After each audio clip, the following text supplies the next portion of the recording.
Salam, gəlin başlayaq.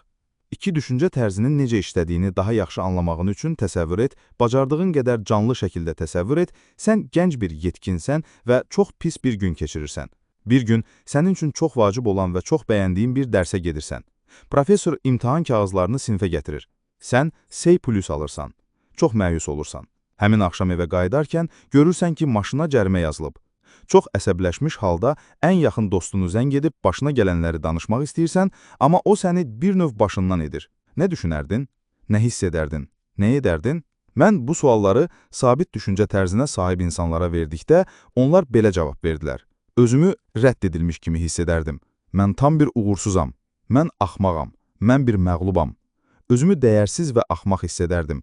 Hamı məndən daha yaxşıdır. Mən iyrəncəm. Başqa sözlə, baş verənləri öz bacarıqlarının və dəyərinin birbaşa ölçüsü kimi qəbul edirdilər. Həyatları haqqında isə belə düşünürdülər. Həyatım biabırçıdır, mənim heç bir həyatım yoxdur. Dünya mənə qarşıdır, kimsə məni məhv etmək istəyir. Heç kim məni sevmir, hamının məndən zəhləsi gedir. Həyat ədalətsizdir və bütün səylər əbəsdir. Həyat iyrəncdir, mən axmağam. Heç vaxt yaxşı heç nə baş vermir. Mən bu dünyada ən bədbaxt adamam. Bağışlayın, burada ölüm və dağıntı baş verib, yoxsa sadəcə qiymət, cərimə və pis bir telefon zəngi? Bunlar sadəcə özünə inamı aşağı olan insanlar idimi? Yoxsa doğulmuş bədminlər? Xeyr. Uğursuzluqla qarşılaşmadıkları zaman onlar da özlərini sabit düşüncəyə sahib olmayan insanlar qədər dəyərli, nikkim və ağıllı cəlbedici hiss edirlər. Bəs onlar necə davranardılar? Heç nəyə bu qədər vaxt və enerji sərf etməzdim. Başqa sözlə, bir daha heç kimə özünü qiymətləndirmək imkanı vermə. Heç nə etməzdim. Yataqda qalardım, sərxoş olardım, yeyərdim, birinə qışqırardım, fürsət düşsəydi. Şokolad yeyərdim, musiqi dinləyib küsərdim, dolabıma girib oturardım, kiminləsə dava salardım, ağlayardım, nəyisə sındırardım. Nə etmək olar? Bilirsən, bu hadisəni yazarkən qiyməti qəsdən C+ qoydum, F yox. Bu yekun yox, ara imtahanı idi. Bu, maşın qəzası yox, sadəcə park cəriməsi idi. Onlar bir növ başdan edildi, tam rədd olunmadılar. Heç bir fəlakətli və ya geri dönməz hadisə baş vermədi.